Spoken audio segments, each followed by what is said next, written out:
Hi hello எல்லாருக்கும் வணக்கம். So இன்றைக்கி வீடியோ யாருக்காகன்னு பார்த்தா நம்மளோட கேர்ள்ஸுக்காக தாங்க.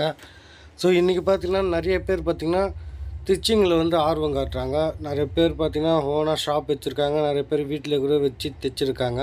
ஸோ அவங்களுக்காக ஒரு சின்ன ஹெல்ப்பிங் வீடியோ தான் அது. எனக்கு ஒரு சின்ன சின்ன ஃபால்ட்டுக்கெலாம் கூட நம்ம மெக்கானிக்கை வர வச்சுருக்க முடியாது, அவங்களுக்காக தான் இந்த வீடியோ. ஸோ இங்கே பார்த்தீங்கன்னா உங்களுக்கு நல்லா தெரியும், ஊசி இறங்குது. ஆனால் நம்ம கீழே இருந்து அந்த பாபின்லேருந்து நூல் பிக்கப் பண்ணலை. பாருங்கள், நல்லா ஊசி இறங்குது, ஆனால் பாபின்லேருந்து நூல் வந்து பிக்கப் பண்ண முடியல. ஷட்டில் டைம் பார்த்திங்கன்னா மிஸ் ஆகுது. ஸோ அந்த டைமிங் எப்படி நம்ம செட் பண்ணுறதுன்னு பார்க்கலாம்.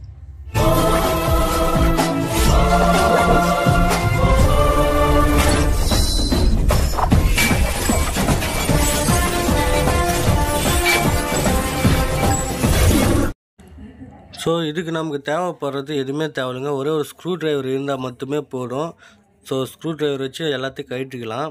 ஸோ இங்கே மேலே இருக்கிறது பார்த்திங்கனாக்கா இந்த ஃபோட்டு, இந்த சைடு இந்த டோரு எல்லாத்தையும் கழட்டி வச்சுக்குவோம். ஏன்னா இதெல்லாம் கழட்டினா தான் நம்மளால் கிளியரன்ஸாக பார்க்க முடியும், கிளியரன்ஸாக ரெடி பண்ணுறதுக்கும் முடியும். உங்களுக்கு கிளியராக எடுத்து பண்ணணுன்னா இதெல்லாம் கழட்டி தான் ஆகணும். நீங்களே ரெடி பண்ணுறீங்கன்னா கூட இந்த டோரெல்லாம் கழட்டினா மட்டும்தான் உங்களால் பண்ண முடியும். ஸோ நான் எல்லாத்தையும் கழட்டி வச்சுக்கிறேன். இங்கே பார்த்தீங்கன்னா உங்களுக்கு தெரியும் எவ்வளோ டஸ்ட் இருக்குன்னு. அந்த நூலோட டஸ்ட்டு பார்த்திங்கன்னா சின்ன சின்ன தூளாக வந்து நிறைய இருக்குது, ஃபுல்லாக டஸ்ட்டாக இருக்குது. ஸோ இதை நம்ம எப்படி க்ளீன் பண்ணணும்னு பார்த்தீங்கன்னா, இந்த மிஷின் கூடவே பார்த்தீங்கன்னா ஒரு ப்ரஷ் ஒன்று கொடுத்துருப்பாங்க. ஸோ அந்த ப்ரஷ் இல்லாதவங்க ஒன்றும் பிரச்சனை இல்லை, நம்ம பல் வளர்க்குற ப்ரஷ்ஷு, பழைய ப்ரஷ்ஷாக என்ன இருந்தால் கூட எடுத்து யூஸ் பண்ணிக்கலாம். அதாவது யூசேஜில் இல்லாமல் பழைய ப்ரஷ்ஷாக இருக்கிறது எடுத்து யூஸ் பண்ணிக்கலாம்.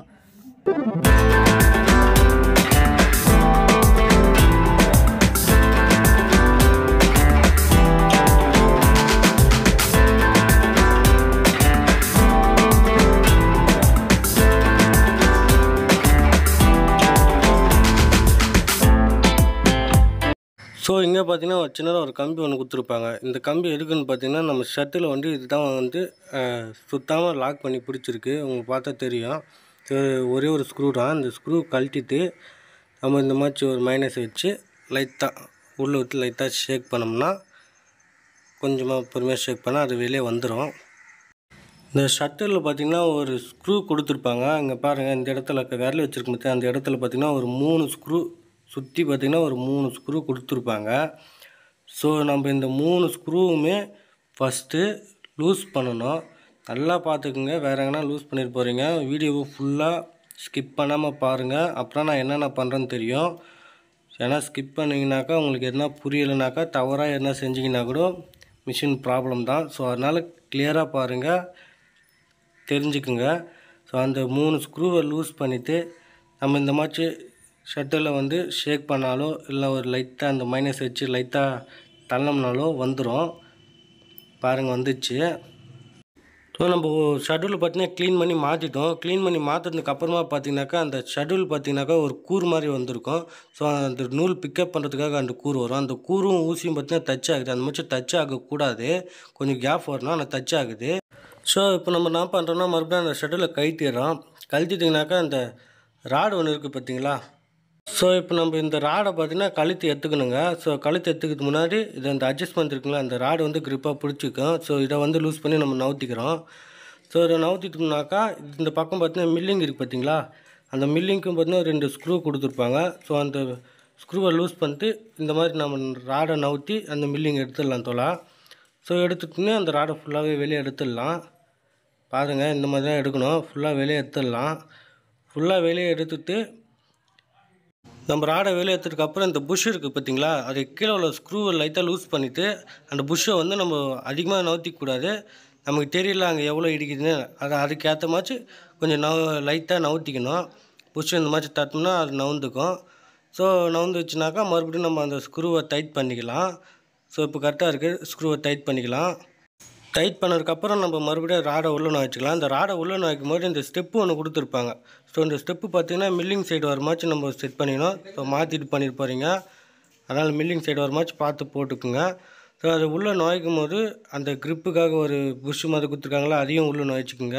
ஸோ அதுதான் அந்த ராடை வந்து நவுத்திடாமல் ஸ்டேபிளாக பிடிச்சி வைக்கும். ஸோ அதையும் நம்ம மாட்டிக்கிறோம். ஸோ இப்போ ராடை கொஞ்சம் உள்ளே தள்ளி நம்ம அந்த மில்லிங்கை உட்கார வச்சுக்கலாம். ஸோ ஸோ நம்ம மில்லிங்கை உட்கார வச்சு கொஞ்சம் கொஞ்சமாக ராடை உள்ளே தள்ளி இந்த மாதிரி கரெக்டாக வச்சுக்கலாம். இப்போ பாருங்கள் கொஞ்சம் வெளியே வருது. ஸோ நம்ம உள்ளே தள்ளி அந்த மத்தத்துக்கு கரெக்டாக வச்சுக்குவோம். ஸோ மத்தத்துக்கு கரெக்டாக வச்சு தோணி கரெக்டாக இருக்கான்னு பார்த்துக்கலாம். ஓகேங்களா, இப்போ கரெக்டாக இருக்குது நமக்கு. நெக்ஸ்ட்டு நம்ம இந்த பக்கம் பார்த்தீங்கன்னா ஷட்டிலையும் மாட்டிக்கலாம். ஸோ மாட்டி ஃபஸ்ட்டு கரெக்டாக இருக்கான்னு செக் பண்ணிவிட்டு அதுக்கப்புறம் நம்ம கடைசியாக டைட் வச்சுக்கலாம். இப்போது செக்கிங் தான் பண்ண போகிறோம், அதனால் நான் எதுவும் டைட் வைக்கல. ஸோ ஷட்டிலில் மாட்டியாச்சு. இப்போ பார்த்தீங்கன்னா நெக்ஸ்ட்டு அந்த ஷட்டிலுக்கு அந்த ஊசி கேப் வந்து கரெக்டாக இருக்கான்னு நம்ம பார்க்கணும். பார்த்தீங்கன்னாக்கா காட்டுறேன் பாருங்கள். ஸோ அந்த டிஸ்டன்ஸ் வந்து கரெக்டாக இருக்கிற மாதிரி நான் செட் பண்ணிங்கன்னா அதுக்கேற்ற மாதிரி ரொம்ப கேப் இருக்கக்கூடாது. ரொம்ப கேப் இருந்தாக்கா நூலை வந்து பிக்கப் பண்ண முடியாது. உங்களுக்கு பார்த்தா தெரியும் எவ்வளோ டிஸ்டன்ஸில் வச்சுருக்குன்னு. ஸோ ஊசியில் டச் ஆகாமல் கொஞ்சம் கேஃப்டாக இருக்கணும்.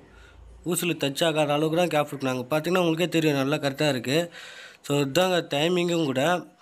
இப்போ பார்த்தீங்கன்னா ஊசி மேலே வர நேரத்தில் அந்த ஷட்டிலோட கூர் வந்து பார்த்திங்கனாக்கா கரெக்டாக அந்த நூலை பிக்கப் பண்ணுற மாதிரி இருக்கணும். இதுதான் அதோடய டைமிங்கும் கூட.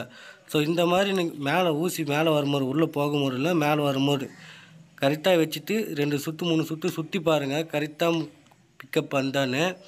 ஸோ அது பிக்கப் பண்ணிச்சுன்னா டைமிங் கரெக்டாக இருக்குது. ஸோ இப்போ நம்ம வந்து பார்த்திங்கன்னா எல்லாத்தையும் ஃபுல் டைட்டு வச்சுக்கலாம். நல்லா டைட்டு வச்சுக்கலாம், லூஸ் ஆகாத மாதிரி டைட் வச்சதுக்கப்புறம் நம்ம பார்த்தீங்கன்னா இந்த டோரு இந்த கம்பிலாம் கழுத்தும் பார்த்திங்களா, இதெல்லாம் போட்டு நம்ம லாக் பண்ணிக்கலாம்.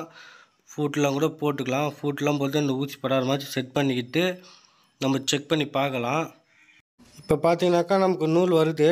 ஸோ நம்ம கரெக்டாக செட் பண்ணியிருக்கோம். இதாங்க பேட்ரி, வேறு ஒன்றும் இல்லை. நீங்கள் செய்கிற வேலையை கரெக்டாக பார்த்து செஞ்சிங்கனாவே போதும், உங்களாலே ரெடி பண்ண முடியும். தேவையில்லாமல் மெக்கானிக்கெல்லாம் கூப்பிட வேணாம். ஸோ நெக்ஸ்ட்டு டைல் எப்படி இன்னும் செக் பண்ணி பார்த்துலாம். ஒரு சின்ன வேஸ்ட்டு துணி ஒன்று எடுத்துக்கினேன், அதை 2ஆக மடிச்சுக்குங்க. அப்போவே 2ஆக மடிச்சா அந்த டைல் ஸ்டிஃப்னஸ் வந்து கரெக்டாக இருக்கும். சிங்கிள் துணியில் அடிக்காதீங்க. 2ஆக மடித்து பார்த்தீங்கன்னா நான் டைல் அடித்து காமிக்கிறேன். இங்கே பாருங்கள், டைல் வந்து பர்ஃபெக்டாக விழுந்திருக்கு. நமக்கு அந்த லூப்லாம் இல்லை, லூஸ்லாம் இல்லை. ஸோ இதே மாதிரி உங்கள் வீட்லேயே நீங்களே உங்கள் மிஷினை எப்படி ரெடி பண்ணுறதுன்னு இந்த வீடியோ பார்த்து தெரிஞ்சுக்குங்க. Okay, thank you.